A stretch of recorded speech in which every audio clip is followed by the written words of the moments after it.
Nos últimos meses, o cinema retomou a sua glória de ter filmes inovadores e muito especiais pra gente conferir. E no vídeo de hoje nós vamos falar pra vocês quais foram os nossos favoritos. Bora lá? Pela primeira vez nesse ano a gente tem uma lista bem grande de filmes que a gente quer compartilhar com vocês, que nós gostamos e que chamou muito a nossa atenção. E que talvez valha a pena você dar uma chance, se é que você já não foi assistir nos cinemas. Mas antes disso, comenta aqui embaixo, você é do time que ainda gosta de ir no cinema? Ou você prefere esperar sair no streaming? Porque eu e o Hugo, a gente é obcecado, gente. Tanto que esse último mês foi maravilhoso, porque a gente pôde aproveitar muito assim a experiência de ir no cinema, assistir os lançamentos, e tem sido realmente um cronograma que a gente tem amado fazer. Inclusive, a gente voltou a ser adolescente e teve um dia que a gente tirou uma quarta-feira bem aleatória pra ir no cinema e, assim, tá no top momentos do meu mês. Que inclusive ficou uma dica aí pra você, quarta-feira é um dia que o ingresso ele tá bem mais barato no cinema e os shoppings estão mais vazios, então acaba sendo uma experiência bem interessante de você fazer no meio da sua semana. Ou se você dirige aqui em São Paulo, por exemplo, você pode aproveitar o rodízio do seu carro e, em vez de ficar matando tempo fazendo sei lá o que, você pode ir no cinema, olha que legal. Olha lá. Mas nada disso é uma publi, tá, gente? É só a nossa humilde opinião. Nossa experiência das últimas semanas. Bom, então sem mais delongas, vamos começar. Eu não sou uma pessoa que eu amo quadrinhos, eu amo super-heróis. Porém, na pandemia, eu e o Hugo, a gente teve uma... Eu acho que todo mundo fez isso. Uma grande maratona dos filmes da Marvel, tipo, de toda aquela cronologia e tudo mais. E eu gostei muito, porque eu sou uma pessoa um pouquinho nerd e eu gosto muito de ciências. Então, foi muito legal pra mim ver esse início e desenvolvimento dos personagens. Como todos nós, a gente também ficou desapontadíssimo com os últimos filmes que a Marvel tinha lançado, como Doutor Estranho no Multiverso da Loucura, Agatha, Homem-Formiga. O Homem-Formiga, a série Agatha pra Sempre, que foi, assim... Acho que uma das nossas maiores decepções foi a Feiticeira Escarlate, era a personagem, a heroína que a gente mais gostava, e infelizmente eles estragaram ela nesse último filme do Doutor Estranho no Multiverso da Loucura. E a gente estava bem animado para conferir o Quarteto Fantástico que foi anunciado, que, eu tava com uma proposta totalmente diferente, ainda mais que agora tá começando um novo ciclo no universo cinematográfico da Marvel, e foi um filme que realmente nos surpreendeu de uma maneira muito boa.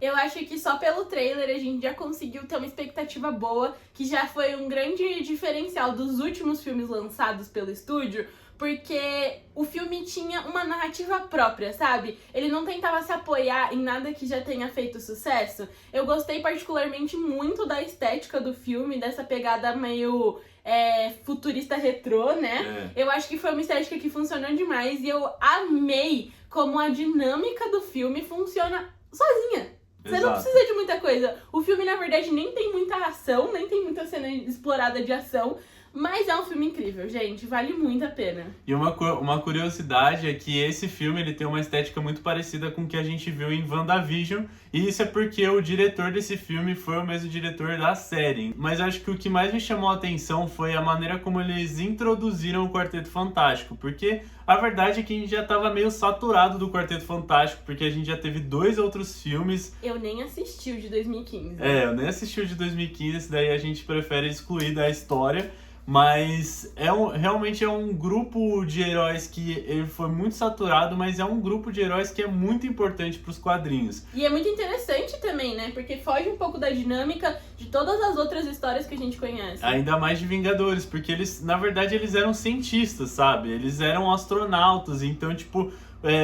no meio da história eles acabaram se tornando super-heróis, sabe? E eu gostei muito como eles introduziram isso, como eles mostraram o universo.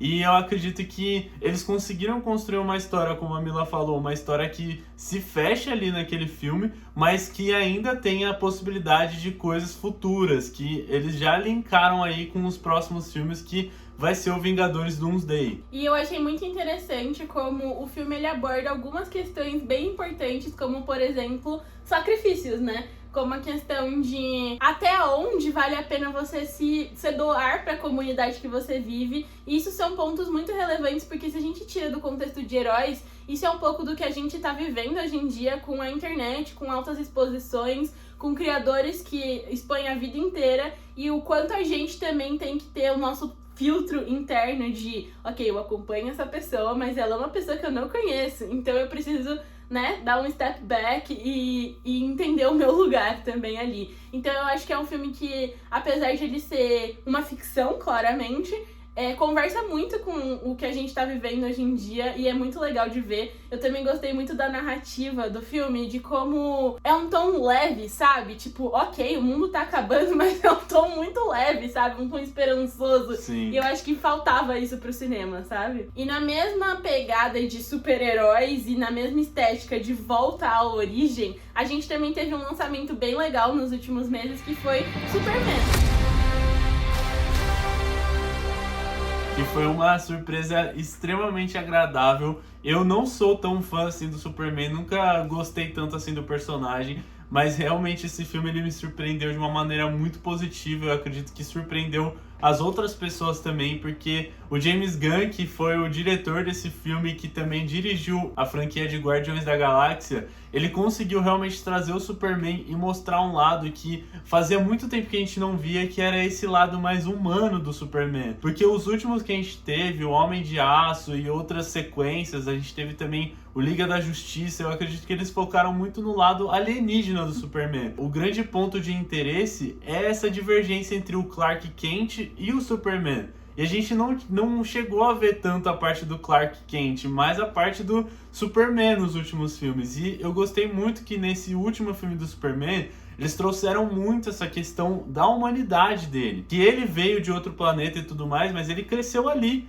Ele se tornou um humano, sabe? E eu gostei muito como eles abordaram isso de uma maneira muito clara no filme. Eu tenho 2 pontos pra acrescentar, e foram 2 pontos que chamaram muito a minha atenção. O primeiro ponto é, quem diria que o Superman também precisaria de ajuda, né? O homem perfeito, que não é tão perfeito assim. Eu gostei muito que eles trouxeram isso pro filme, porque todos nós precisamos de ajuda, todos nós precisamos um dos outros. Isso é um ponto bem legal a se acrescentar. E eu também gostei demais, gente, do Lex Luthor. Tipo assim, aquele ator pra mim, ele tem a cara do Lex Luthor. Tem. Quando eu penso Lex Luthor, na minha cabeça vem aquela imagem, até mesmo antes desse filme. E eu achei muito legal que ele é um cientista maluco. E ele não esconde isso, tipo, ele nem tenta disfarçar. Ele é maluco e tá tudo bem. Não, eu achei muito interessante porque o Lex Luthor nos outros filmes que foram mostrados, ele não era tão do mal assim, sabe? Mas, nesse filme eles conseguiram mostrar o quão malvado o Lex Luthor é. É que ele é nojento, asqueroso.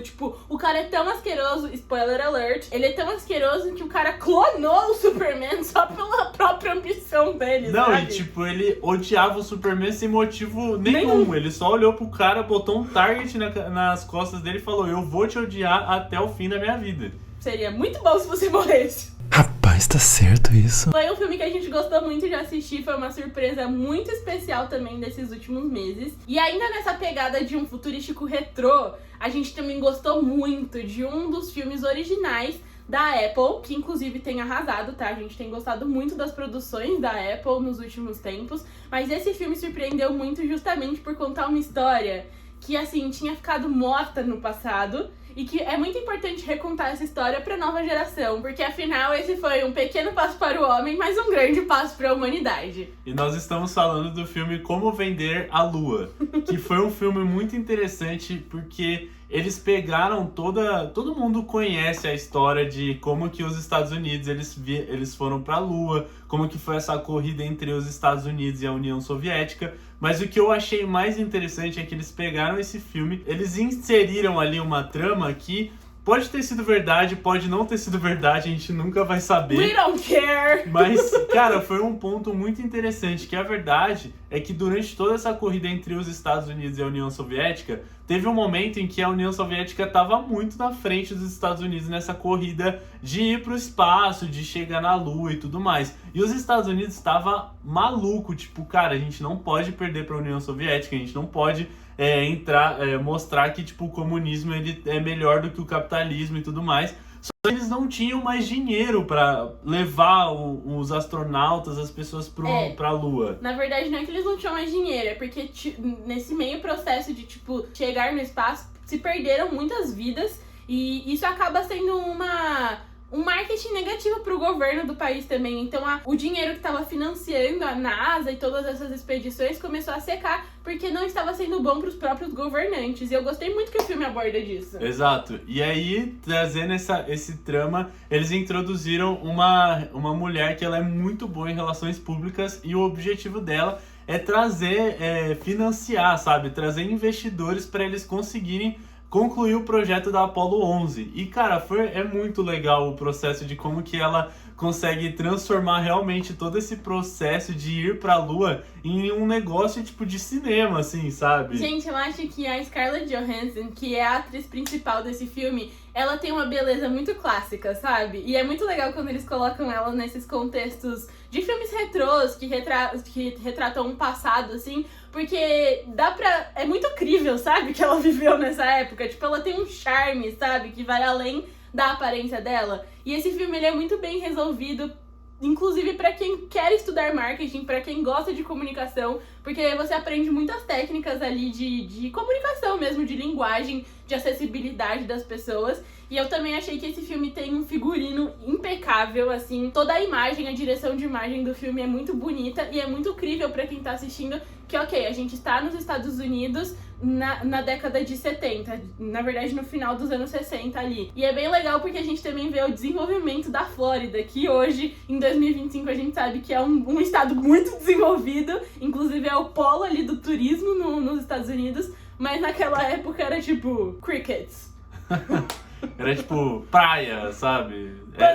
Era tipo Santos aqui de São Paulo. E tem alguns filmes que simplesmente moldam a nossa personalidade. A gente já falou sobre isso com vocês no nosso Ranqueando Pixar, que inclusive se você não for assistir, vai lá assistir porque tá muito legal pra descobrir o nosso ranking definitivo dos top 10 filmes da Pixar. Mas existem alguns filmes que a gente cresce assistindo, que a gente ama e a gente tem apego, e eles moldam a nossa personalidade. E um desses filmes, pra mim, é Confissões de uma Adolescente em Crise. Eu não lembrava o quanto eu amava esse filme, porque vocês sabem que a Lindsay Lohan fez muitos filmes nos anos 2000, ali no final da década de 90 também, e uns acabam ficando perdidos na história, apesar de todos eles serem bem icônicos. E também tá tendo um lançamento agora, que é Uma Sexta-feira Muito Mais Louca, que é a continuação de um filme icônico que a Lindsay fez com a Disney nos anos 2000, e por causa disso eu queria entrar no clima e a gente acabou reassistindo Confissões de uma Adolescente em Crise, que assim...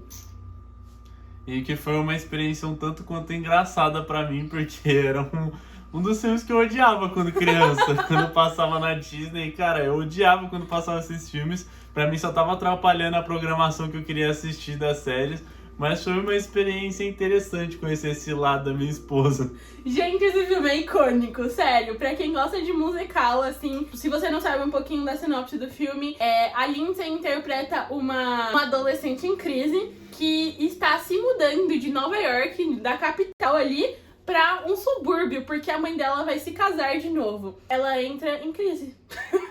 Uma crise de identidade, eu acho que é uma coisa que todo mundo passa na adolescente, né? Aquele baque de eu sou um adulto, mas eu não controlo a minha vida. Que saco! E é muito interessante como ela é essa adolescente excêntrica que então se vê em um colégio completamente ordinário do subúrbio dos Estados Unidos, onde as pessoas se vestem todas iguais, onde tem um grupinho de pessoas muito populares e o outro grupinho de esquisitos. E aí, ela é uma pessoa que ama produções musicais, ela é extremamente excêntrica, ela ama bandas de rock e ela se veste de uma maneira muito única, né? Então, automaticamente ela é o centro das atenções, o que gera muitos conflitos ali pra ela na escola. E eu acho que esse filme é muito engraçado porque me lembra de uma época da minha vida onde eu gostava muito de assistir esses filmes na Disney. E a minha mãe, um beijo, eu sei que você tá assistindo esse vídeo, ela odiava esse filme, gente. A minha mãe odiava esse filme. E eu adorava, então era ali, sabe, uma alfinetada uma na outra, mas era muito legal, eu amo esse filme e ele merecia o seu prestígio aqui.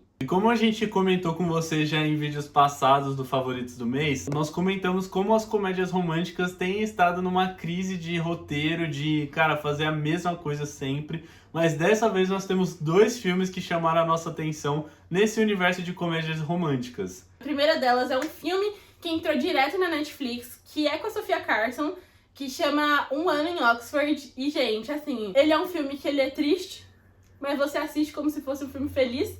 Aí quando chega na parte triste, entendeu? Parece que você levou uma rasteira e você fica tipo assim. E eu acho que o roteiro desse filme é muito legal porque você consegue se aproximar dos personagens, sabe? Meu Ano em Oxford conta a história de uma mulher que acabou de se formar na pós-graduação e ela já tem um trabalho e ela tem essa vida que ela foi toda planejada, cronometrada nos mínimos detalhes porque ela é filha de imigrantes e a gente sabe como esse contexto é muito peculiar nos Estados Unidos, principalmente, né? Ela consegue um acordo que ela consegue um gap entre o momento que ela sai da universidade para entrar, então, nessa firma. E ela decide passar um ano em Oxford, que era um sonho dela. E ela vai cursar uma coisa que é completamente fora ali do que ela estava acostumada a estudar, que é poesia. E é muito legal porque a gente é quase que transportado pro nosso próprio intercâmbio. Eu gosto muito desse tópico em filmes, eu acho que é uma coisa que apela muito pros meus interesses e eu acho que funcionou super, sabe? Ela descobrindo esse novo lado dela, que a vida não precisa ser toda planejada, a vida não é linear e que mesmo quando a gente perde, a gente sai ganhando no final. E bom, o nosso segundo filme que ainda está nos cinemas é Amores Materialistas, que foi um filme que chamou a atenção pelos atores, né? Que nós temos a participação de Pedro Pascal e Chris Evans, então foi algo que chamou muito a nossa atenção. Inclusive, Pedro Pascal tá dominando o cinema. Inclusive eu vi até um post que foi muito engraçado, que era tipo, Pedro Pascal escalado pra fazer tal filme. Aí era um carrossel com várias imagens do Pedro Pascal vai fazer, sei lá, Rapunzel, vai fazer não sei o que, vai fazer não sei o que lá. O cara vai dominar as telas. Não, ele tá sendo um galã de Hollywood, mas é porque o cara atua muito bem. Todo filme que ele faz, inclusive em Quarteto Fantástico, ele atuou muito bem. Mas Amores Materialistas foi um filme que chamou muito a minha atenção, porque ele tem uma narrativa muito diferente dos filmes românticos que a gente vê. Inclusive, ele não é uma comédia romântica, na verdade, eu creio que ele entra num drama romântico. E eu gostei muito da narrativa dele, porque a narrativa dele é muito realista, sabe? É um filme que ele é lento, sabe? Ele mantém as conversas ali, praticamente todas as conversas não tem corte, assim, sabe? É literalmente a pessoa conversando, aí fica um silêncio. Aí começa a conversa de novo, sabe? Mas é um filme que eles abordam um tópico muito interessante, que é exatamente essa questão de, cara, tem pessoas que elas passam a vida toda dedicando a carreira delas e quando é o momento delas encontrarem outra pessoa para ter um relacionamento, elas têm uma lista gigantesca do que elas querem em outra pessoa. Só que o relacionamento não é um mercado que você simplesmente... Você tem uma listinha de coisas que você quer, de requisitos em uma pessoa, e você vai atrás dessa pessoa como se fosse uma mercadoria. Isso não existe. E é muito interessante porque a gente acompanha a história de uma casamenteira. Então, basicamente, o trabalho dela é vender pessoas. Tipo, fazer uma propaganda de, tipo, ó, eu tenho uma pessoa que ela mede, não sei, ela mede mais de 1,80, ela recebe tanto por ano, tipo, e a gente acompanha esse trama. Eu acho que é um filme que me surpreendeu muito também, porque é uma narrativa muito diferente dos filmes que eu estava acostumada a gostar, mas ele me surpreendeu positivamente, porque a gente vê ali realidade, gente, só que não é uma realidade cruel, sabe? Sim. O filme ainda assim, ele tem esse ar de romance, essa bolha de felicidade, sabe? Só que em nenhum momento eles vendem uma felicidade que não existe. Exato. Porque uma coisa muito legal do filme é que ele mexe com a profundeza, né, do ser humano. Porque a gente às vezes acha que é tudo muito bonito no relacionamento e não é, sabe? Tipo, logo na cena inicial do filme tem aquele momento que ela tá visitando o casamento, então, de uma das clientes dela que deu certo, que conseguiu casar ali com o amor da vida dela. E a cliente tá, tipo, na cama chorando, tipo, não vou entrar, uma crise ali. E aí ela começa a conversar com essa cliente, então, e ela chega no tópico de que o ponto que realmente faz a mulher querer casar com o cara é que o cara gera inveja na irmã dela. Gente, isso é a mais pura verdade, tipo, o ser humano não é perfeito, na verdade o ser humano é podre, sabe? E às vezes os nossos motivos, eles são um pouco esquisitos. E eu gostei muito que esse filme, ele não passa pano pra nada disso, sabe? E de um jeito muito bom. Mas só pra fazer um aviso aqui, se você é adolescente e está assistindo esse vídeo, você não vai gostar do filme. Não assista. Esse é um filme realmente pra adultos que o assunto não vai te interessar em nada, então não assista. Não porque você não possa assistir, tá? Mas vamos ser realistas, tem coisa que vai comunicar com um adolescente, tem coisa que não vai comunicar com um adolescente, e esse é um tipo de filme que claramente só vai conectar ali com adultos, porque é quase que uma sátira da vida adulta. É basicamente, você só vai entender, você só vai se conectar com o filme se você tiver realmente na vida adulta ali, pra você entender os assuntos. A gente decidiu adicionar um subtópico aqui nessa parte de séries, porque a gente tem estado numa abstinência de novas séries, assim, tem sido difícil encontrar uma série legal pra assistir. Até porque todas as que lançaram estão saindo um episódio por semana. Sim, e a gente já demonstrou em vídeos passados como a gente odeia isso. Mas a gente teve que apelar pra reality shows. Eu sei que tem muita controvérsia aí com Big relação... Brother, amor, você tá assistindo Big Brother? Deus me livre. Não estou assistindo Big Brother. Estamos falando de dois reality shows que... Um deles é um reality gastronômico e outro foi um reality meio de mistério, assim, que foi O Segredo de $1 Milhão. Vocês já assistiram algum desses? Comenta aqui embaixo pra gente saber. O Segredo de $1 Milhão foi algo que chamou muita atenção, a nossa atenção, porque é basicamente um reality onde, eu não lembro quantas pessoas vão, acho que umas 14 pessoas vão passar um tempo em uma cabana e dentro dessa cabana eles vão meio que jogar um jogo parecido com Cidade Dorme ou Among Us. Um impostor. Que tem um impostor ali dentro. E nesse caso o impostor é o milionário. Então é tipo, uma pessoa, ela recebe uma caixa com $1 milhão e ela precisa mentir, tipo, meio que jogar ali, fingindo que ela não é esse milionário. E o objetivo dos outros participantes é descobrir quem deles ali é o milionário. Porque o objetivo final desse jogo, então, que eles estão jogando, é que a cada dia vai ter uma eliminação e quem sobreviver no final com $1 milhão vai levar esse $1 milhão pra casa. E a gente gostou demais desse reality porque ele tem uma pegada muito diferente, sabe? E é muito legal esse estilo de jogo de Cidade Dorme, sabe? A gente realmente gostou pra caramba dessa ideia e recomendo a você assistir se você gosta desse tom de mistério e tudo mais. Que inclusive vai ter uma segunda temporada, hein? Então Exato. Tá ligado. E o outro reality que a gente assistiu foi no HBO Max, mas ele se chama 24 em 24, a segunda temporada. Porque a gente já tinha assistido a primeira temporada desse reality ano passado e a gente, assim, comeu o negócio, porque a gente consumiu muito rápido, mas é muito legal. Simplesmente porque a produção desse reality, então, pega 24 horas e reúne chefes de níveis amadores a profissionais, assim, tipo, de níveis muito diferentes ali na indústria alimentícia e coloca eles trancafiados 24 horas competindo pelo prêmio de quem é melhor. E, gente, é muito legal. Porque, assim, 24 horas, uma coisa é Masterchef, que é toda semana, então a pessoa se prepara, dá tempo dela treinar, fazer ali um negócio, entendeu? 24 horas é sobre resistência, é sobre, será que você é o mesmo melhor chefe ou será que você é só uma pessoa que tem tempo pra descansar e tem muitas pessoas trabalhando pra você? Imagina você fazer um turno de 24 horas sem descanso, que é claro que durante a competição tem alguns participantes que eles conseguem tirar um momento de descanso, mas a maioria deles tem que cozinhar 24 horas sem parar. E é uma coisa que acaba sendo muito interessante, porque você vê essa questão da resistência, você vê até que ponto os chefes eles conseguem chegar, e mesmo assim os chefes eles conseguem entregar pratos assim de alto nível, sabe? Excelentes, mesmo depois de 24 horas acordado cozinhando. Então foi uma coisa que me chamou muito a nossa atenção.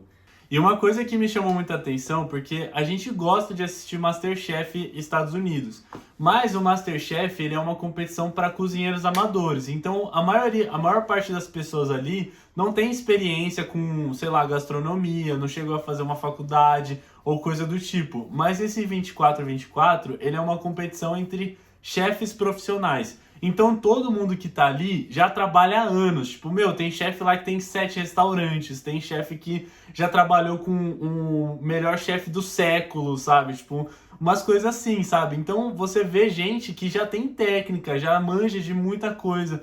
E o legal é que você vai assistindo e você acaba aprendendo algumas coisas ali, algumas técnicas. Então a gente gostou pra caramba e a gente tem preferido assistir realities de chefes profissionais. Por exemplo, você sabia que você tem que selar a carne em uma temperatura muito grande pra suculência ficar dentro dela e pro seu bife parar de ser bife de hóquei? É. A gente aprendeu isso em 24/24. Então vale muito a pena você ir lá conferir. Mas agora entrando na categoria de séries mesmo. Uma das nossas séries favoritas desse mês, com certeza, foi outra surpresa do Apple TV. Uma Questão de Química. Bom, essa série ela se passa na década ali de 50, 60 e ela conta a história de uma mulher que ela se formou em Química, ela completou então a sua faculdade em nível bacharel, o seu mestrado e ela estava ali no processo de fazer um doutorado e na série você vai descobrir por que ela não fez então o seu doutorado. E ela trabalha como assistente em um grande laboratório renomado de química. E eu acho que um dos contrapontos dessa série que são muito legais é porque essa série ela conta sobre as dificuldades, então, ali de uma mulher se estabelecer numa carreira que era considerada masculina pra época. E também sobre comunidade, sabe? Porque a série é um grande romance, mas não um romance em casal. É um romance, sim, tipo, desenvolve o amor principal ali deles, mas desenvolve família, desenvolve comunidade, essa questão de pertencimento, como é importante pra evolução humana pertencer a algum lugar, sabe? E eu acho que foi uma série que foi muito surpreendente pra gente, porque a gente não conseguia tirar o olho da tela. Exatamente, e é uma série que quando você olha o trailer, você acha que vai pra uma trama específica e acaba... Quando você começa a assistir, ela acaba indo pra uma pegada totalmente diferente, mas sem perder a principal trama do negócio. Mas acho que o que chamou a nossa atenção para assistir é porque ela conta a história dessa mulher que ela trabalha com química, ela é uma cientista, mas ela cozinha muito bem. Porque basicamente você cozinhar envolve química. Então ela sempre que ela ia cozinhar era meio que um experimento que ela tá fazendo. E por conta disso ela sempre cozinhou muito bem. E ela acaba tendo um programa de culinária por conta disso. E aí no meio da série você vai descobrindo como que ela chega nesse ponto. Mas é muito legal. Eu acho que o tema desse vídeo na verdade poderia ser favoritos do mês que consideram futurismo retrô. Porque essa é mais uma das séries que tem essa vibe de retrô, assim. Só que é uma época que, principalmente ali nos Estados Unidos, que é onde a maioria dessas narrativas que a gente acompanha se passam, é uma época que os Estados Unidos estavam numa corrida armamentista, gente. Então eles estavam numa corrida de desenvolvimento para provar, então, que o capitalismo era, de fato, o melhor sistema econômico pro mundo. E a série, ela conta isso, tipo, nos detalhes, sabe? Então a gente vê ali mulheres entrando no Congresso, essa questão de política, a questão também do desenvolvimento, né, do avanço das ciências, porque o tema principal que ela aborda na série é sobre provar que, na verdade, o que diferencia nós humanos é uma proteína, que é o DNA, e não descoberto por ninguém ainda. E é muito interessante ver tudo isso. Vocês já estão cansados de saber que a gente adora ciência, a gente é muito nerd, e é muito legal ver isso numa série. Eu amei. De todas as nossas indicações, se você tiver que assistir uma, por favor, assista essa, porque é muito legal. Vale muito a pena. Lembrando que ela tá disponível na Apple TV, é uma série original, então se você tem Apple TV, assista. E outra série que chamou muito a nossa atenção e que foi uma bela surpresa é uma série chamada Idade Dourada, que está disponível no HBO Max. E inclusive acabou de terminar de lançar todos os episódios da terceira temporada. E ela é basicamente uma série que se passa na época dourada, né, na Idade Dourada de Nova York. Então é um momento que a cidade ela tá naquela ascensão. Tem muitas famílias ricas que já faziam parte da cidade, mas outras pessoas estão começando a ficar ricas, né? Porque aquela era uma época que tinham muitas famílias que elas eram ricas desde sempre e agora tá tendo a ascensão de pessoas que estão se tornando ricas porque, sei lá, inventou alguma coisa ou começou uma empresa que deu muito certo. E a gente acaba acompanhando essa trama da alta sociedade lidando com essa situação de pessoas que não eram ricas, que agora estão se tornando mais ricas do que essas famílias que desde sempre tinham muito dinheiro. E pra vocês terem um contexto, essa série já tem 3 temporadas. No momento que vocês estão assistindo esse vídeo, a terceira temporada acabou de estrear completamente, então vale muito a pena você conferir, porque ainda tem muito caminho pra série andar, sabe? Só que não é uma série que é super curtinha, como a última que a gente falou, por exemplo, só tem 8 episódios, isso mesmo. É uma minissérie basicamente. Mas vale a pena você conferir, realmente ele trata de assuntos ali, tramas muito interessantes que vão se desenvolvendo. Então, se você gosta de série de época, ou até mesmo se você não gosta, eu recomendo você assistir. Porque a gente nunca foi de série de época, filme de época, mas a gente acabou gostando. E, inclusive, a gente acabou dando uma chance pra Downton Abbey, que era uma série de época. É que, na verdade, os criadores de Idade Dourada são os mesmos criadores de Downton Abbey, que foi uma série, assim, mundialmente famosa, aclamada, ganhou tantos prêmios aí por ser uma série que conta a narrativa da visão dos patronos da casa, mas também dos empregados. Então essa é a grande diferença dessa série.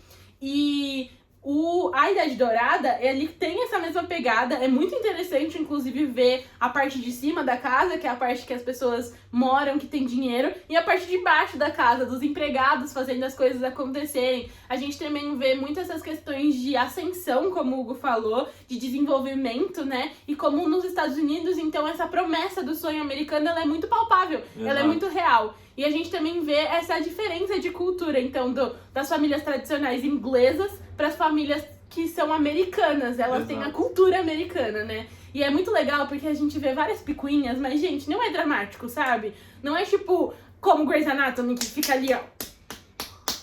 Mas a série é surpreendente. E fazendo esse paralelo, então, com Downton Abbey, a gente até chegou a dar uma chance pra Downton Abbey depois de assistir essa série, que não foi uma surpresa, não. A gente até achou interessante no início, mas, eles começaram a tomar algumas decisões durante a narrativa que deixam a gente muito triste. Eles são basicamente um Grey's Anatomy de época, porque eles decidem matar todo personagem que você gosta. Todo mundo morreu! Acabou.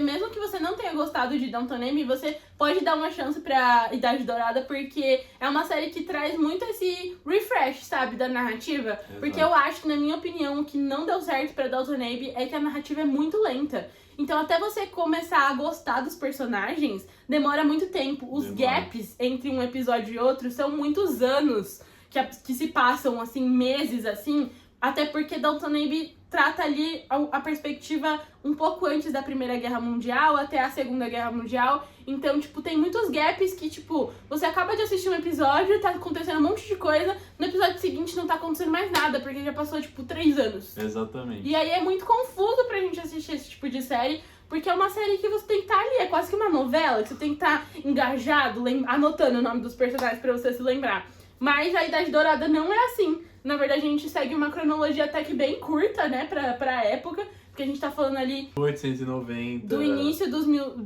1900, um pouco antes disso ainda. Então é bem legal acompanhar essas narrativas, os vestidos esplêndidos, assim. A direção de imagem também da série tá incrível, né? Sim. Muito bem iluminada, tem toda aquela questão dos bailes que se você gosta, inclusive, de Bridgerton, eu acho que é uma série muito parecida, assim, só que bem melhor.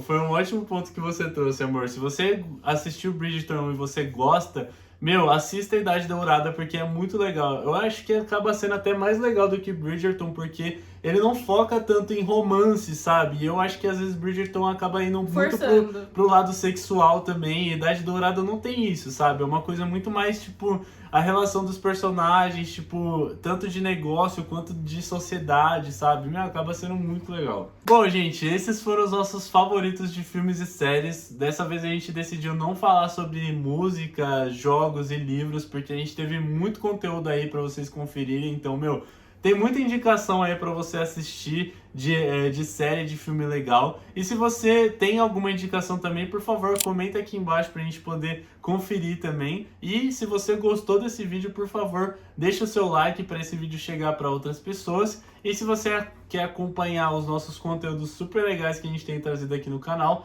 se inscreva pra você não perder os nossos próximos conteúdos, tá bem? Então... é isso, gente. Beijinhos e até o próximo vídeo. Tchau, tchau.